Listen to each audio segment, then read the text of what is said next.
জেলায় জেলায় অবরোধ ও অবস্থান বিক্ষোভ সাংগঠনিক জেলা বিজেপির। আরজি কর মেডিকেল কলেজ ও হাসপাতালে মহিলা চিকিৎসকের অস্বাভাবিক মৃত্যুর ঘটনায় রাজ্য সহ দেশ জুড়ে শুরু হয়েছে আন্দোলন দোষীদের উপযুক্ত শাস্তির দাবিতে। সেই আজ এসে পৌঁছেছে হুগলির পুরসুরা বিধানসভাতেও। শুক্রবার মহিলা চিকিৎসকের মৃত্যুর ঘটনায় দোষীদের উপযুক্ত শাস্তির দাবিতে পথ অবরোধ করে বিক্ষোভ দেখালো সাংগঠনিক জেলা বিজেপি। এদিন পুরসুরা এলাকায় বিধায়ক তথা সাংগঠনিক জেলা সভাপতি বিমান ঘোষের নেতৃত্বে অবরোধ অবস্থান বিক্ষোভ কর্মসূচি অনুষ্ঠিত হয়।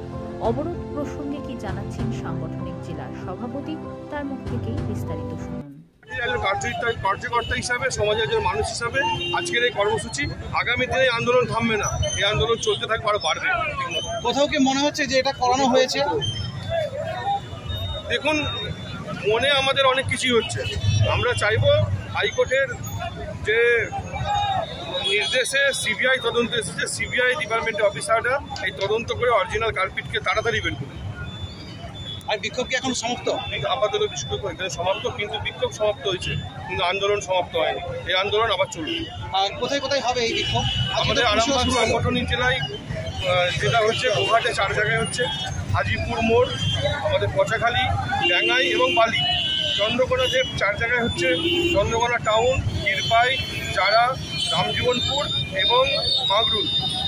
আমাদের এটা খানাকুলে 4 জায়গায় হচ্ছে, পুরসুরাতে 2 জায়গায় হচ্ছে, এখানে হচ্ছে, হেলানে হচ্ছে, তারকেশ্বরে হচ্ছে, হরিপালে হচ্ছে। সর্বত্রই আমরা এই কর্মসূচি।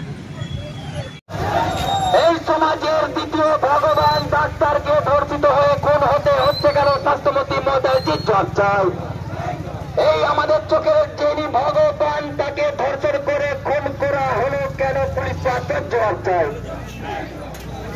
বন্দে মাতরম, বন্দে মাতরম। বিজেপি জিন্দাবাদ, বিজেপি জিন্দাবাদ। সারা রাজ্য জুড়ে বিজেপির অবস্থান কর্মসূচি চলছে, চলবে।